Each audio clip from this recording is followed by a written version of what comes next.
আগামী 7 দিন পশ্চিমবঙ্গের সব জেলাতেই ইনক্লুডিং উত্তরবঙ্গ আর Dakshinbanga light to moderate rain with thundery activity,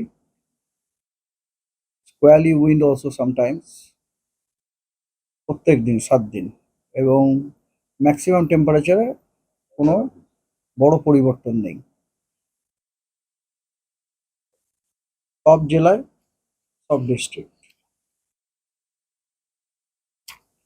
warning আছে, তবে একই রকম ওয়ার্নিং। আজকে দক্ষিণবঙ্গের সবকটা জেলাতেই বজ্রবিদ্যুৎ সহ বৃষ্টি, ঝোড়ো হাওয়া, সর্বোচ্চ গতিবেগ 30 থেকে 40, কোথাও কোথাও 40 থেকে 50ও সম্ভাবনা আছে।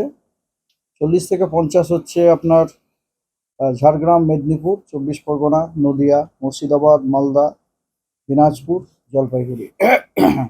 আগামীকাল দক্ষিণবঙ্গের সব জেলাতেই বজ্রবিদ্যুৎ সহ বৃষ্টি, ঝোড়ো হাওয়া, সর্বোচ্চ গতিবেগ 40 থেকে 50 কিলোমিটার পার আওয়ার সব জেলাতে। উত্তরবঙ্গের মালদা, দিনাজপুর এবং জলপাইগুড়িতে আপনার 50 থেকে 60 কিলোমিটার বেগে ঝোড়ো হাওয়ার গতিবেগ হতে পারে এবং ভারী বৃষ্টিপাতেরও সম্ভাবনা আছে। আগামী পরশুদিন 10 তারিখে দক্ষিণবঙ্গের সবকটি জেলাতেই বজ্রবিদ্যুৎ সহ বৃষ্টি, তার সাথে ঝোড়ো হাওয়া 50 থেকে 60 কিলোমিটার গতিবেগ নিয়ে সব কটি জেলাতে। তার মধ্যে আবার মেদিনীপুর এবং সাউথ 24 পরগনাতে আপনার হেভি রেনফলের ওয়ার্নিংও দেওয়া হয়েছে। আর এই তৃতীয় দিনটিতে কিন্তু সাউথ বেঙ্গলের সবকটি জেলাতেই অরেঞ্জ ওয়ার্নিং দেওয়া হয়েছে। অন্য দিনগুলিতে কিন্তু অরেঞ্জ ওয়ার্নিং দেওয়া নেই। তৃতীয় মানে 10 তারিখে অরেঞ্জ ওয়ার্নিং দেওয়া আছে। নর্থ বেঙ্গলে ওই দিনই 10 তারিখে সব জেলাতেই বজ্রবিদ্যুৎ সহ বৃষ্টি এবং গাস্টি উইন্ড 30 থেকে 40 কিলোমিটার বেগে আছে। এর মধ্যে আপনার মালদা, দিনাজপুর এবং জলপাইগুড়িতে ঝোড়ো হাওয়ার গতিবেগ 40 থেকে 50 কিলোমিটার বেগে হতে পারে।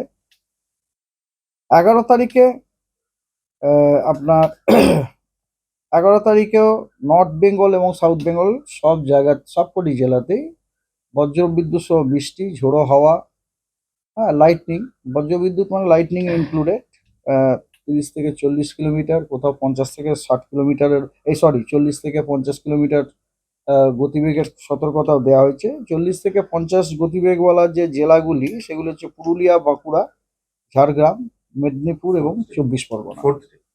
এটা হচ্ছে 4th ডে মানে 11 তারিখে পুরুলিয়া, বাঁকুড়া, ঝাড়গ্রাম, মেদিনীপুর, 24 পরগনাতে আপনার বজ্রবিদ্যুৎ সহ বৃষ্টি, তার সাথে আপনার ঝোড়ো হাওয়ার 40 থেকে 50 কিলোমিটার বেগে হতে পারে। আর পঞ্চম দিনে খালি দক্ষিণবঙ্গেই ওয়ার্নিং দেওয়া হয়েছে, উত্তরবঙ্গের কোনো ওয়ার্নিং নেই। 12 তারিখে দক্ষিণবঙ্গে আপনার ওই একই আপনার বজ্রবিদ্যুৎ সহ বৃষ্টি, তার সাথে ঝোড়ো হাওয়া 30 থেকে 40 কিলোমিটার বেগে, বেশিরভাগ জেলাতে 30 থেকে 40 কিলোমিটার বেগে। কয়েকটি জেলা যেমন মেদিনীপুর এবং দক্ষিণ 24 পরগনাতে 40 থেকে 50 কিলোমিটার বেগে ঝোড়ো হওয়ার সম্ভাবনা আছে। তার মানে এর মধ্যে কিন্তু কলকাতা ইনক্লুডেড। আপনাদের আলাদা করে জিজ্ঞেস করার কিছু ব্যাপার নেই। আপনার প্রায় জিজ্ঞেস কলকাতা ইনক্লুডেড। আমি যখন বলছি সব জেলা মানে ইনক্লুডিং কলকাতা। ওকে, তো দ্যাটস অল।